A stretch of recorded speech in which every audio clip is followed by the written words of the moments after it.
ഗാസയിൽ ഓരോ പുലരിയും ഉണരുന്നത് ഭയത്തിന്റെയും അനിശ്ചിതത്വത്തിന്റെയും ഭാരവുമായാണ്. വെടിയൊച്ചകളും ബോംബ് സ്ഫോടനങ്ങളും മുഴങ്ങുന്ന ആ തെരുവുകളിൽ കുട്ടികളുടെ ചിരി മാഞ്ഞു പോയിരിക്കുന്നു.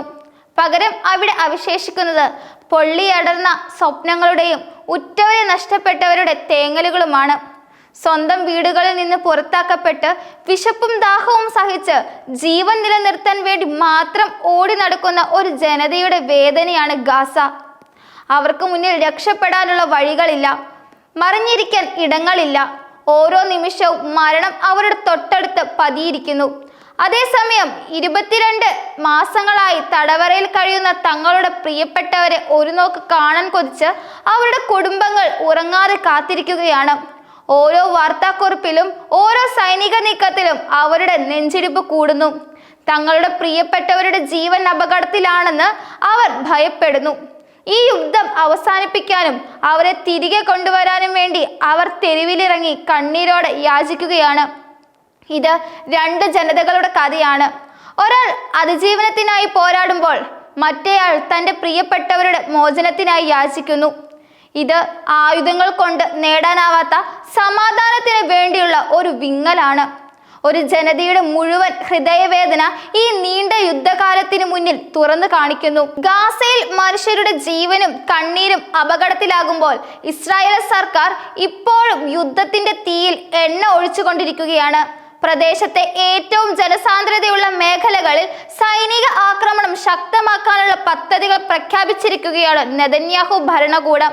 ഹമാസിനെ തകർക്കുക എന്ന പേരിൽ മുന്നോട്ടു പോകുന്ന ഈ ആക്രമണങ്ങളിൽ ഇരകളാകുന്നത് സാധാരണ ജനങ്ങളാണ്. ഇസ്രായേൽ സൈന്യത്തിന്റെ വ്യോമാക്രമണങ്ങൾ ഗാസയിലെ സാധാരണക്കാർക്ക് കനത്ത നാശനഷ്ടങ്ങൾ വരുത്തി. ഓഗസ്റ്റ് 16-ന് മുവാസി പ്രദേശത്ത് നടന്ന വ്യോമാക്രമണത്തിൽ മാതാപിതാക്കളും അവരുടെ ഒരു കുഞ്ഞും കൊല്ലപ്പെട്ടു. അതേസമയം ഹമാസിന്റെ സൈനിക ശേഷി തകർക്കാനാണ് ലക്ഷ്യമിടുന്നതെന്നും സാധാരണക്കാർക്ക് ദോഷം വരാതിരിക്കാൻ എല്ലാ മുൻകരുതലുകളും എടുക്കുന്നുണ്ടെന്നും ഇസ്രായേൽ സൈന്യം പ്രതികരിച്ചു. ഈ പ്രതികരണം പലപ്പോഴും യുദ്ധത്തിന്റെ ഭീകരതയുടെ ആഴം മറച്ചുവെക്കുന്ന ഒന്നായിട്ടാണ് വിമർശകർ ചൂണ്ടിക്കാട്ടുന്നത്.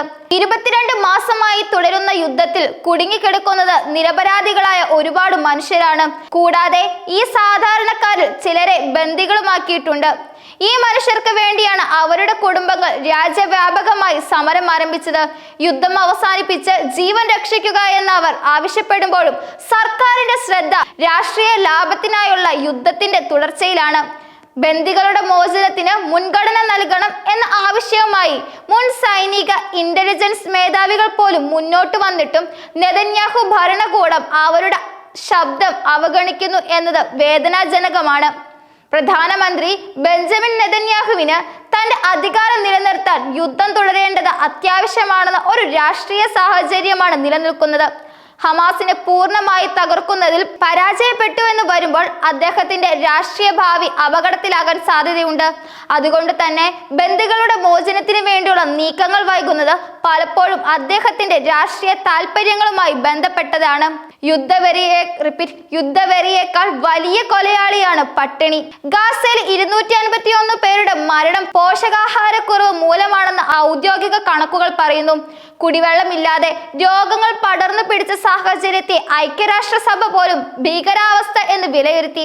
എന്നാൽ ഇസ്രായേൽ സർക്കാരിന് ഇതുവരെ സഹായ വിതരണത്തിന് അനുമതി നൽകാൻ പോലും മടിയാണ്. ഇസ്രായേലിന്റെ കർശന നിയന്ത്രണങ്ങളും സുരക്ഷാ വെല്ലുവിളികളും കാരണം ഗാസയിലേക്ക് മാനുഷിക സഹായങ്ങൾ എത്തിക്കുന്നതും വിതരണം ചെയ്യുന്നതും അതീവ ദുഷ്കരമായി തുടരുന്നു. സഹായം തേടുന്നതിനിടെ നിരവധി സാധാരണക്കാർക്ക് ജീവൻ നഷ്ടപ്പെട്ടിട്ടുണ്ട്. ഈ പ്രതിസന്ധികൾക്കിടയിലും യുദ്ധം അവസാനിപ്പിച്ച് ബന്ദികളെ സുരക്ഷിതമായി തിരികെ കൊണ്ടുവരണമെന്ന ആവശ്യം ഇസ്രായേലിൽ ശക്തമായി കൊണ്ടിരിക്കുകയാണ്. ഹമാസിനെതിരെ നടത്തുന്ന പോരാട്ടത്തിന്റെ പേരിൽ നെതന്യാഹുവിന്റെ ഭരണകൂടം മനുഷ്യാവകാശങ്ങൾ തകർക്കുകയാണ്. കുട്ടികൾ, സ്ത്രീകൾ, വയോധികർ, രോഗികൾ എല്ലാവരും ഒരേപോലെ ആക്രമണങ്ങളുടെ ഇരകളായി വീഴുന്നു. ഗാസയിലെ മരണങ്ങൾക്കുള്ള ഉത്തരവാദിത്തം ഹമാസിനേക്കാൾ കൂടുതൽ ഇസ്രായേൽ സർക്കാരിന്റെ അന്ധമായ യുദ്ധ നയങ്ങൾക്കാണ്. യുദ്ധം തുടരുന്നതിനിടെ ഇസ്രായേലിൽ നിന്നുമുള്ള പ്രതിഷേധങ്ങൾ വർദ്ധിച്ചുകൊണ്ടിരിക്കുകയാണ്. മുൻ സൈനിക ഇന്റലിജൻസ് മേധാവികൾ ഉൾപ്പെടെ പലരും സർക്കാരിനോട് യുദ്ധം അവസാനിപ്പിച്ച് ബന്ദികളെ മോചിപ്പിക്കുന്നതിനായിട്ടുള്ള കരാറിന് മുൻഗണന നൽകണം എന്നാവശ്യപ്പെട്ടു. ഹമാസിനെ തോൽപ്പിക്കണമെന്ന ലക്ഷ്യം ജനങ്ങൾക്ക് മനസ്സിലാകുന്നു. എന്നാൽ ബന്ദികളുടെ ജീവൻ രക്ഷപ്പെടുത്തുക എന്നതാണ് ഇപ്പോഴത്തെ അടിയന്തര കടമ എന്നാണ് പ്രതിഷേധകരുടെ ആവർത്തിച്ച ആവശ്യം. അതേസമയം ഇസ്രായേൽ സർക്കാർ ഇപ്പോഴും അധികാരം നിലനിർത്താനുള്ള യുദ്ധത്തിലാണ്. സമാധാനം ജനങ്ങളുടെ ആഗ്രഹമാണ്. എന്നാൽ അവർ ആഗ്രഹിക്കുന്ന സമാധാനം ആയുധങ്ങളുടെ നിശബ്ദത മാത്രമല്ല, സുരക്ഷയുടെയും നീതിയുടെയും ജീവിതത്തിന്റെയും ഉറപ്പു കൂടിയാണ്. ഗാസയിലെ ഇപ്പോഴത്തെ അവസ്ഥയെ അന്താരാഷ്ട്ര നിയമങ്ങളെ അടിസ്ഥാനമാക്കി പരിശോധിക്കുമ്പോൾ ഇസ്രായേലിന്റെ നടപടികൾ പലപ്പോഴും മനുഷ്യാവകാശ ലംഘനങ്ങളാണെന്ന് ചൂണ്ടിക്കാണിക്കപ്പെടുന്നു. സാധാരണ ജനങ്ങളെ ലക്ഷ്യമിട്ടുകൊണ്ടുള്ള ആക്രമണങ്ങൾ, മാനുഷിക സഹായം തടയുന്നത് തുടങ്ങിയ കാര്യങ്ങൾ വലിയ വിമർശനങ്ങൾക്ക് കാരണമാകുന്നു. അതേസമയം ഹമാസിന്റെ ബന്ദി നയം, സാധാരണ ജനങ്ങളുടെ ഇടയിൽ ഒളിച്ചു താമസിക്കുന്നത് തുടങ്ങിയ കാര്യങ്ങളും അന്താരാഷ്ട്ര നിയമങ്ങളുടെ ലംഘനമാണ്. ഈ യുദ്ധത്തിന്റെ ഇരുവശങ്ങളിലും നടക്കുന്ന ക്രൂരതകൾ ലോക മനസാക്ഷിയെ വലിയ രീതിയിൽ വേദനിപ്പിക്കുന്നു. ഈ യുദ്ധം ആഗോളതലത്തിൽ വലിയ സാമ്പത്തിക പ്രത്യാഘാതങ്ങൾക്കും കാരണമാകുന്നുണ്ട്. യുദ്ധത്തിന്റെ ഫലമായി ഗാസയുടെ സാമ്പത്തിക രംഗം പൂർണ്ണമായും തകർന്നു. അടിസ്ഥാന സൗകര്യങ്ങൾ നശിച്ചു, തൊഴിലില്ലായ്മ വർദ്ധിച്ചു. ഇസ്രായേലിന് വലിയ സാമ്പത്തിക നഷ്ടങ്ങൾ സംഭവിച്ചിട്ടുണ്ട്. യുദ്ധ ചെലവുകൾ രാജ്യത്തിന്റെ സാമ്പത്തിക ഭാരം വർദ്ധിപ്പിച്ചു. കൂടാതെ ലോകമെമ്പാടുമുള്ള മറ്റ് രാജ്യങ്ങളെയും ഈ യുദ്ധം ബാധിച്ചു. അന്താരാഷ്ട്ര വ്യാപാര ബന്ധങ്ങളിൽ പോലും ഇത് പ്രതിസന്ധി സൃഷ്ടിച്ചു. ഈ യുദ്ധത്തിന് ഒരു രാഷ്ട്രീയ പരിഹാരം അനിവാര്യമാണ്. സൈനിക വിജയം എന്നത് ഒരു പ്രശ്നത്തിനും ശാശ്വത പരിഹാരമല്ല എന്ന് ചരിത്രം പലതവണ തെളിയിച്ചിട്ടുണ്ട്. ഗാസയിലെ ജനങ്ങളുടെ ദുരിതങ്ങൾക്കും ഇസ്രായേലിലെ ബന്ദികളുടെ കുടുംബങ്ങളുടെ വേദനയ്ക്കും ഒരവസാനം കുറിക്കണമെങ്കിൽ യുദ്ധം അവസാനിപ്പിക്കുകയും നയതന്ത്രപരമായ ചർച്ചകളിലൂടെ പ്രശ്നങ്ങൾക്ക് പരിഹാരം കാണുകയും വേണം. സമാധാനപരമായ അന്തരീക്ഷം സൃഷ്ടിക്കാൻ ഇസ്രായേൽ പാലസ്തീൻ പ്രശ്നങ്ങൾക്ക് ഒരു ദ്വിരാഷ്ട്ര പരിഹാരം ഉണ്ടാകേണ്ടതുണ്ട്. ഈ യുദ്ധത്തിൽ ഇരകളാകുന്നത് സാധാരണ മനുഷ്യരാണ്. അവർക്ക് രാഷ്ട്രീയമായ ലക്ഷ്യങ്ങളോടും സൈനിക നീക്കങ്ങളോടും താല്പര്യമില്ല. അവർക്ക് വേണ്ടത് സമാധാനവും സുരക്ഷയും മാത്രമാണ്. ഗാസയിലെ നിരപരാധികളായ ആളുകൾക്ക് ആഹാരവും വെള്ളവും എത്തിക്കുകയും ഇസ്രായേലിലെ ബന്ദികളെ സുരക്ഷിതമായി തിരികെ എത്തിക്കുകയും ചെയ്യുക എന്നതാണ് അന്താരാഷ്ട്ര സമൂഹത്തിന്റെ ഏറ്റവും വലിയ കടമ.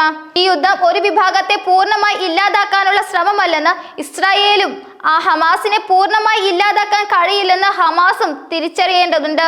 ഒരു ചർച്ചയും സമാധാനപരമായ സഹവർത്തിത്വമാണ് ഈ പ്രശ്നത്തിനുള്ള ഏക പോംവഴി. ഈ യുദ്ധം എത്ര നാൾ തുടരുമെന്നത് ഒരു ചോദ്യചിഹ്നമായി നിലനിൽക്കുന്നു. ഈ സംഘർഷം അവസാനിപ്പിക്കുമ്പോൾ അതിജീവനത്തിന്റെ പുതിയൊരു പാത തുറക്കുമെന്നും സമാധാനത്തിന്റെ ഒരു പുതിയ പുലരി ഗാസയിൽ ഉദിക്കുമെന്നും നമുക്ക് പ്രതീക്ഷിക്കാം.